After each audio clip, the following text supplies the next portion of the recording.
The desert wind swept across the worn concrete of Fort McAllister, carrying the scent of dust and gun oil. The sun was barely over the horizon, casting long golden slashes across the sniper range, where rows of camouflaged figures stood at rigid attention. Colonel Hank Derringer, a weathered man with deep lines etched into his tanned face, strode across the grounds with his usual clipped gait. His gray buzz cut and mirrored aviators made him look every inch the hardened ex-Delta Force commander he was. But it was the weight in his shoulders, more than metals or muscle, that gave him command.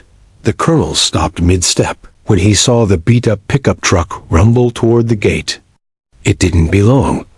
No military decals, no clearance stickers. Just rust, a stubborn engine, and a man and child stepping out into the haze of early morning. She looked no older than 10. Small frame, lean like a stray dog used to fending for itself. Her boots were too big, her hat too wide, and slung across her back was a custom sniper rifle that nearly dragged along the ground. The man beside her was her opposite, tall, silent, with the kind of scars that told their own war stories. He wore civilian clothes, but he moved like a Marine, measured, grounded, always scanning. Colonel Derringer squinted and marched up. "You're lost, friend," he barked, staring down the man. "This is a military facility, not a hunting lodge." The man returned the look, unblinking. "Boone Hart, I'm here to see Sergeant Marcus Black. He said to bring my daughter." Derringer's gaze snapped to the girl. She stood still, expression unreadable. He snorted. "Your daughter? What, she planning on playing war?" She stepped forward before her father could speak. "I came to learn." Her voice was soft, but it didn't shake. The colonel's eyebrows lifted, partly amused, partly irritated. He looked around at the group of hardened veteran trainees now, watching with thinly veiled smirks. "Cute," he muttered. "Real cute, but this isn't a classroom, sweetheart. This is Fort McAllister. We don't hand out juice boxes and gold stars." Boone didn't flinch. "She can shoot," he said. Simply. That drew laughter. One of the trainees, a burly ex-paratrooper named Reese, chuckled. "Maybe she can hit the cardboard at 50 yards with a BB gun." "She can hit a steel target at 800 yards, Boone said. Derringer turned fully, folding his arms. "You're serious?" "She trained in the Appalachians since she could walk." Her mother, Boone paused, glancing at his daughter. Her mother was a Marine sniper. Kia overseas. Ava made a promise. Derringer looked down at Ava again. Her green eyes locked with his. There was something unsettling in them, something far too still for a child. "All right," the colonel said slowly, voice dipping with disbelief. "We got a legend around here. A target out at 2,000 yards. Never been hit in one shot. If your girl's the miracle you say, let's see her make history." Boone hesitated, then nodded. "She needs no miracles. Just wind and time." They walked in silence to the firing line. The long-range target was a speck in the distance, painted steel, barely visible even through the colonel's binoculars. A few chuckles still danced among the group, but as Ava laid prone and began to assemble the rifle with smooth, deliberate motions, the laughter died down. She adjusted the bipod, slid the bolt, checked windage. Her breathing steadied, and the desert fell quiet around her like a held breath. Even Derringer was struck by her focus. No nervous twitch, no wasted motion. Just calm, eerie precision. She closed one eye. Exhale. The shot rang out like a whip crack. There was a pause. Then clang. The impact echoed faintly back across the sand. No one moved. No one spoke. Through the binoculars, Derringer saw the dead center of the steel target shift slightly from the force. He lowered them slowly, mouth parting as if to speak, but finding no words. Ava stood, brushing dust from her elbows. Her voice came again, just as soft, Permission to train, sir? Derringer stared. Around them, silence cracked into murmurs, then into stunned whispers. Even Reese took a step back, eyes wide. The colonel looked over at Boone. The man said nothing, offered no smile, no gloat, just a quiet pride in the way his shoulders relaxed. She's 10, Derringer muttered under his breath. What in God's name? And yet, something deep within him stirred something that had not moved in years. He remembered his own daughter's laugh, the scent of jasmine when she hugged him goodbye before the crash. He swallowed hard. This base doesn't train civilians, he said after a pause. Voice low. Boone nodded, as if already expecting rejection. But maybe, the colonel added, his voice softer now. We make an exception. Ava said nothing.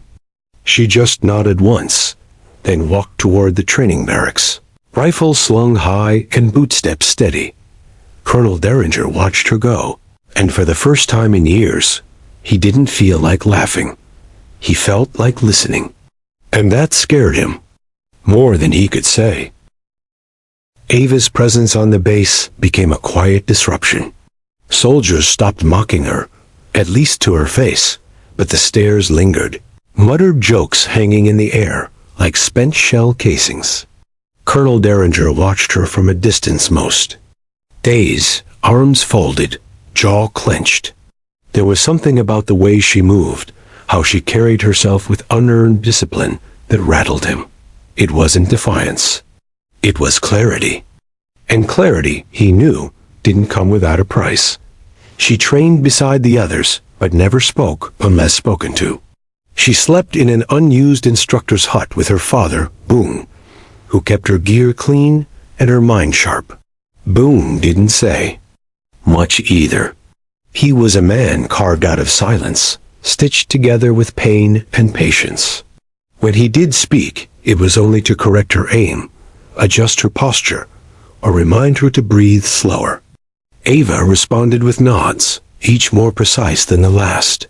The other trainees, hardened men from every corner of war, didn't know what to make of her.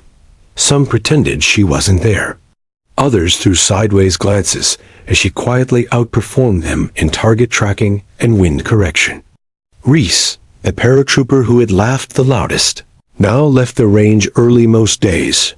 Colonel Derringer confronted Marcus in the control room after the second week. She's not just talented, he said, watching footage of Ava dismantling and reassembling her rifle blindfolded. She's obsessive. That's not normal. Marcus, who had taken a liking to the girl, leaned against the console. You think greatness comes from normal? Sir, I've seen men cry over windage math. She runs it in her head. Derringer grunted. He didn't like being proven wrong, and Ava was stacking the evidence like spent cartridges. What he liked even less was how familiar her eyes felt. He'd seen them before on men, just before they went into the dark. Determined, focused, resigned. Later that night, a storm rolled in, and Derringer caught Boone standing under the eaves outside the mess hall, watching the lightning arc across the sky. The rain hit hard, bouncing off the concrete in sharp bursts. You think you're doing right by her? Derringer asked, voice low, almost lost in the thunder. Boone didn't look at him. She asked me to show her everything I knew. After her mother died, it's all she wanted. She stopped being a child that day. Derringer's gaze didn't move from the shadows beyond the compound. You could have told her no. She doesn't hear no, Boone said simply. Inside their quarters, Ava knelt on the floor, cleaning her rifle piece by piece. Her fingers moved with care, not haste. Every motion rehearsed, measured, but her eyes were red. Not from the wind, not from fatigue. From the memory. She saw her mother fall. Often in dreams, in stray thoughts during the wind-up before a shot. Staff Sergeant Lena Hart had been one of the few women to qualify for long-range recon ops. She died when Ava was 7, covering a retreating squad in Kandahar. Ava had watched it happen over a scrambled video call, catching a final glimpse of her mother's face before the feed went black. Ava didn't cry in front of anyone. She saved it for the silence between trigger pulls. In training the next morning, Marcus introduced the moving target drill. Rigs attached to small tracked drones buzzed through open terrain. Shooters had to adjust angle, lead time, and wind all in real time. Even experienced marksmen struggled. Derringer stood near the observation tower, arms crossed, as Ava approached the firing line. He leaned in close to Marcus. "She misses this, we call it. She's good, but she's not ready," Marcus said. Nothing. Ava took her position, checked wind, tracked with her eyes before touching the trigger. The first drone zipped by. One shot clean, center hit. Second drone another shot, same result. The third came fast, erratic. She waited, then fired. The shot hit just as the drone pivoted mid-air. The metal snapped and dropped into the dirt. Range went silent. Derringer didn't speak for a long moment. Then he exhaled, almost a scoff, almost a breath of disbelief. As Ava packed up, Boone handed her a small canteen. She drank in silence, then glanced up at the colonel standing on the ridge. Their eyes met. Neither looked away. Later, alone in his office, Derringer opened a drawer he hadn't touched in years. Inside was a small photo of his daughter, Lily. No older than Ava, with wide blue eyes and a toothy grin, wearing his oversized military jacket. She had died at 11. A drunk driver, a Saturday morning trip for pancakes, and a phone call that hollowed him out for years. He stared at the photo a long time, then set it face down. Outside, the wind had stilled. Ava and Boone walked back toward the barracks, their shadows long behind them. The base was no longer laughing. It was watching. And for the first time in a long time, so was the colonel. 3 weeks into her training, Ava had become a quiet legend within the gates of Fort McAllister. Her name, once muttered in mockery, now traveled with a hush spoken, with a mix of awe and apprehension. The young girl with eyes like still water, and a rifle nearly her size, had done more than prove herself. She had unsettled the established order. Every perfect shot, every silent drill, chipped away at the doubts men twice her size had clung to. Still, Colonel Derringer remained unconvinced. Not of her skill that was undeniable, but of what it would cost her.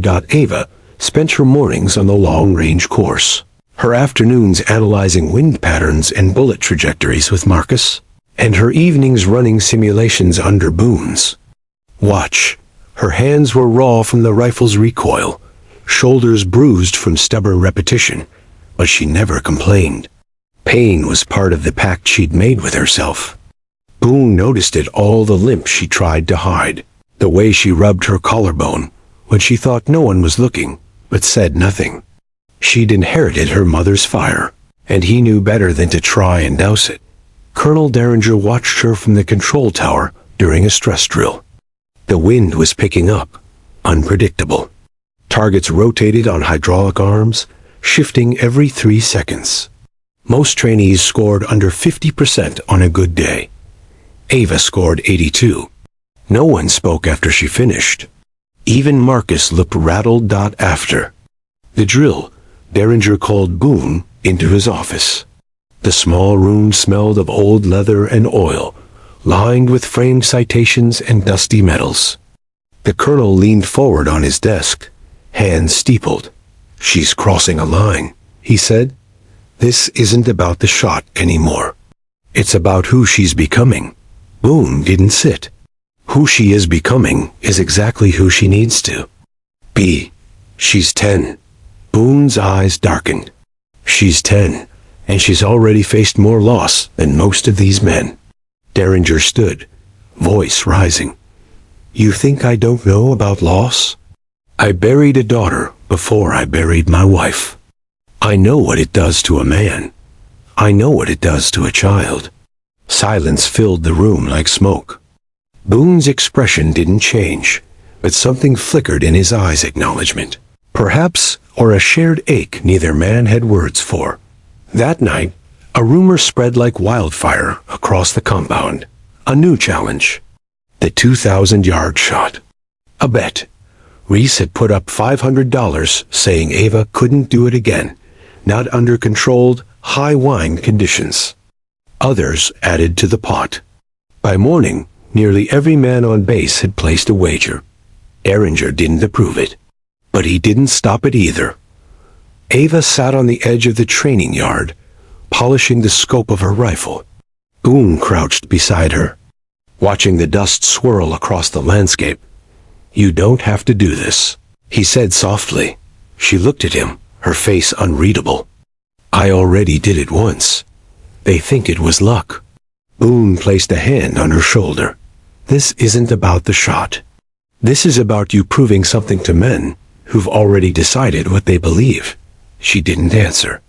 Instead, she looked toward the far ridge where the steel plate waited in the distance, half covered by wind-blown sand and time. Word of the challenge reached the Pentagon within hours. Unofficial as it was, a child on a military range making impossible shots was enough to stir interest and alarm. Journalists began calling. A public affairs officer arrived, sniffing for scandal. Derringer met with the officer behind closed doors. He didn't offer excuses or apologies. Instead, he laid out a proposal, a televised charity event. One shot, non-lethal, safe conditions. Military branches versus one civilian. Ava. If she agreed, the story would be framed as inspiration, not controversy. Later that evening, Derringer approached Boone near the range. He held a manila envelope. "I pulled every string I had," he said. "They'll let her take the shot. But this time, it'll be a stage. Cameras. Eyes everywhere. If she hits, she becomes a symbol. If she misses, she won't." Boone sighed. Derringer hesitated. "She's not just your daughter anymore." Boone looked toward Ava, who was lying prone in the sand, practicing dry shots as the wind tore at her braid. She never was. She belongs to something bigger now. Inside the barracks, Ava sat on her cot, staring at the worn photograph of her mother. She traced the edges with a calloused thumb. Her voice barely broke the silence. "Did you have to prove yourself like this too?" No answer came, only the wind pressing against the windows, whispering stories of battles long finished, but never forgotten. When the sun rose, the entire base lined the ridge. Reese stood with arms crossed, trying to mask his nerves. Marcus stood by with binoculars. Boone knelt beside his daughter one last time. "Breathe slow," he said. "Trust the shot. Trust yourself." Ava gave a single nod. The colonel raised a hand. "Shooter ready." She steadied the rifle. Time slowed. The wind howled like an old ghost. Her eye narrowed through the scope dot, and then everything went still. Ava pulled the trigger. The sound cracked across the ridge like a bolt splitting the sky. Silence followed, heavy and breathless. All eyes snapped toward the target, 2,000 yards away, just a speck on the distant horizon. A beat passed, then another. And then, faint but unmistakable, came the metallic echo of impact. Clang. It rang through the desert like a bell struck in church silence. No one moved. The moment suspended them all in disbelief, as if the air itself refused to let reality settle. Ava remained prone, unmoving, her cheeks still pressed against the stock, eyes still locked through the scope. Like the shot had been more than physical, like she'd given something of herself away with it. Reese dropped his binoculars. Marcus blinked, stunned, then let out a breath he didn't know he'd been holding. Boone closed his eyes. The tension in his shoulders gave way to something gentler, more fragile pride cloaked in relief. Colonel Derringer didn't clap. He didn't cheer. He simply stared at the girl, this quiet force wrapped in dirt-stained fatigues, and felt the grip around. His heart loosened. She hadn't just hit a target. She'd pierced something that had calcified inside him for years. Ava finally sat up. She brushed sand from her elbows. Not smiling, not gloating, just still, quiet, as if nothing extraordinary had happened. Reporters would later describe the moment as history-making, as a miracle of marksmanship. Footage of her shot would circulate across social media, news channels, and military forums. But in that moment, with the sun hanging low and the wind whispering through the sagebrush, it felt less like history and more like healing. Derringer approached slowly. The crowd parted for him instinctively. He stopped beside her, hands behind his back. "You did it," he said. Ava looked up, eyes steady. "I know." He crouched, lowering his voice. "You made believers out of men who've spent their lives trusting only what they can see. That's not small, Ava. That's rare." She tilted her head. "You didn't believe in me either." "No," he admitted. "I didn't, and I was wrong." There was a flicker in her eyes, then not triumph, but understanding. For all her youth, she carried her victories without ceremony. The base held a small, informal ceremony that evening. A plaque was installed at the observation tower, etched with "Ava Hart minus 2,000 yards, precision born of purpose." Boone took a photograph of her standing beside it, but Ava didn't care for the applause. She said little, ate even less, and when night fell, she disappeared to the far edge of the compound, where the desert met the stars. Derringer found her sitting on a flat rock under the open sky, rifle resting beside her, boots drawn up to her chest.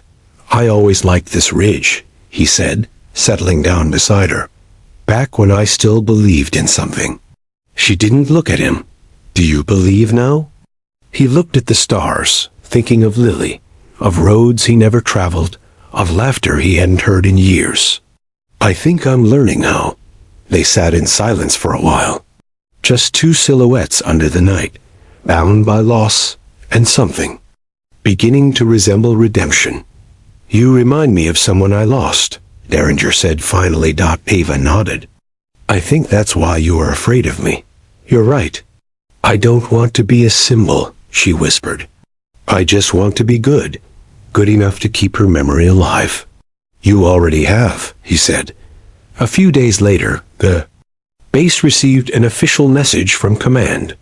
Ava was invited to represent Fort McAllister at a national demonstration for military youth outreach programs. Non-combat, strictly ceremonial. Still, it was a door. A way in. A path forward. Boone hesitated when the offer came. He had seen too much of the world to trust it easily. But Ava didn't hesitate. She accepted. Because this wasn't just about shooting anymore. It never had been. It was about proving that strength didn't always roar. That resolve could wear pigtails and carry a rifle with reverence. Before they left, Ava approached Derringer in the mess hall.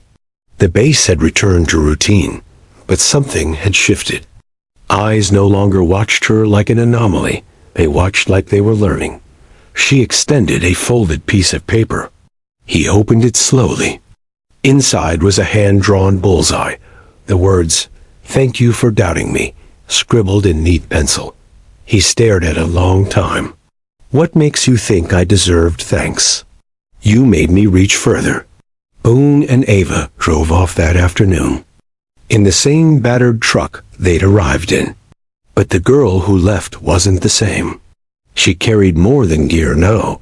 She carried a legacy, a promise, and something even heavier. Belief. As the truck disappeared into the dust, Derringer stood, alone at the firing line. He looked out at the steel plate shimmering in the distance, and found himself smiling. Not the cold, dismissive smirk he was known for, but something quieter, more human. She had hit her mark. But more importantly, she had reminded him that sometimes, when the world forgets how to hope, it takes someone impossible to make it remember.